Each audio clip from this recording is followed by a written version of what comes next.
समर्थन में है। हमास से लड़ाई में इजरायल को अमेरिका का साथ मिला है। अमेरिका इजरायल के साथ खड़ा है। अमेरिकी राष्ट्रपति जो बाइडेन ने प्रेस कॉन्फ्रेंस कर इजरायल पर हमले की निंदा की। जो बाइडेन ने जानकारी दी कि उन्होंने प्रधानमंत्री नेतन्याहू से बात की है। साथ ही उन्हें यह आश्वासन दिया कि अमेरिका पूरी तरीके से इजरायल के साथ खड़ा है। जो बाइडेन ने इजरायल को अपनी रक्षा करने के अधिकार की भी बात कही है। अमेरिका दूसरे देशों के भी संपर्क में है। इजरायल और फिलिस्तीन के बीच जंग की शुरुआत हो चुकी है और इस जंग में अब अमेरिका की भी एंट्री हो गई है। अमेरिका के राष्ट्रपति बाइडेन ने साफ साफ कह दिया है कि वो इजरायल के साथ चट्टान की तरह खड़े हैं। ऐसे में ये जंग और भी ज्यादा भीषण होगी।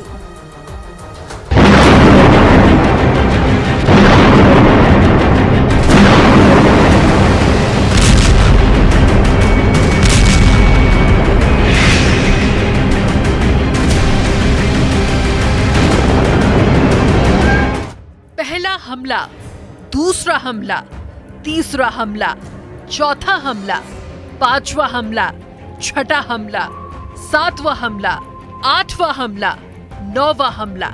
आप गिनते गिनते थक जाएंगे लेकिन गिन नहीं पाएंगे क्योंकि हमास ने 7,000 से ज्यादा रॉकेट से इजरायल पर हमला किया, जिसके बाद इजरायल में हर तरफ हाहाकार मच गया। ये इजरायल पर फिलिस्तीन की बड़ी एयर स्ट्राइक है। इस मंजर को देखकर सारा संसार सहमा हुआ है क्योंकि ये तबाही जमीन के महज एक छोटे से हिस्से की तबाही नहीं बल्कि बड़ी तबाही की आमद इस दुनिया को नजर आने लगी है। और अब इस युद्ध में अमेरिका भी कूद गया है और अमेरिका के राष्ट्रपति ने साफ कह दिया कि वो इजरायल के साथ चट्टान की तरह खड़ा है। I want to say to them and to the world and to terrorists everywhere that the United States stands with Israel. We will not ever fail to have their back. मतलब साफ है कि अब हमास पर ऐसा हमला होगा जिसके बारे में उसने कभी सोचा भी नहीं होगा क्योंकि उसने इजरायल पर हमला करके खुद के लिए ही कब्र खोद ली है। ऐसा इसलिए क्योंकि इससे पहले जितनी बार भी हमास ने इजरायल पर हमला किया वो हर बार हारा है।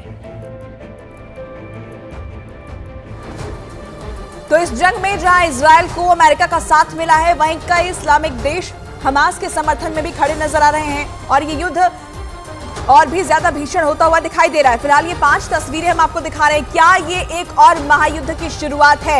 एक तरफ रूस यूक्रेन का जंग जारी है और जिस तरीके से ये अटैक हुआ है और नेतन्याहू की तरफ से ऐलान किया गया है, बड़ा सवाल यही उठता है कि क्या एक और महायुद्ध की ये आहट है। वहीं 7,000 रॉकेट हमास की तरफ से दागे गए, हमास की तरफ से हमला किया गया और इन हमलों के बारे में इजरायल को कोई जानकारी नहीं थी। इजरायल की तरफ से पलटवार हालांकि किया गया है और ये हमले अभी भी जारी हैं।